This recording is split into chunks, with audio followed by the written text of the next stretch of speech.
Alors que les troupes des États-Unis et de l'OTAN se sont retirées d'Afghanistan en 2021, les Nations Unies se sont engagées à demeurer sur place. Face à l'effondrement économique et 20 millions de personnes confrontées à l'insécurité alimentaire, l'ONU a lancé ses opérations humanitaires à pleine force. Au cours de l'année écoulée, les agences d'assistance telles que l'UNICEF ont travaillé aux côtés des talibans, déclarant que dans certains cas, ils ont permis d'atteindre davantage de personnes en améliorant la sécurité sur le terrain. Dans ces lieux où nous avions pu nous rendre précédemment, ils étaient ceux qui contrôlaient sur place. Mais depuis qu'ils sont arrivés, cela a facilité les choses pour nous en termes de sécurité pour arriver ici. Ils nous donnent non seulement une garantie que rien ne nous arrivera, mais dans la plupart des cas, ils seront là pour garantir que nous soyons escortés et que nous accédions à ces lieux en toute sécurité. La demande d'assistance a atteint un niveau sans précédent en raison de la pire sécheresse qu'a connue le pays en des décennies, suivie d'inondations soudaines fatales, puis d'un séisme dévastateur qui a frappé en juin dernier l'est de l'Afghanistan.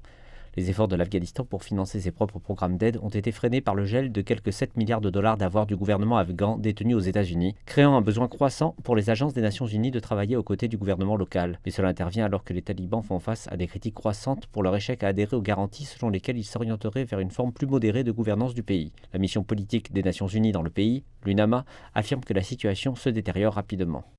La mission souligne que l'érosion des droits des femmes a été l'un des aspects notables de l'administration de facto à ce jour. La mission des Nations Unies s'inquiète également que l'impunité dont auraient bénéficié les membres des autorités de facto semble avoir été liée à des violations de droits de l'homme. Les Nations Unies indiquent qu'il y a des rapports parlant d'exécutions extrajudiciaires, de torture et de mauvais traitements infligés à des civils à travers le pays. Cependant, les analystes de l'ONU affirment que l'étendue de la crise humanitaire implique que l'organisation doit continuer à travailler avec les talibans et que la coordination de l'aide ne légitime pas les actions des dirigeants du pays.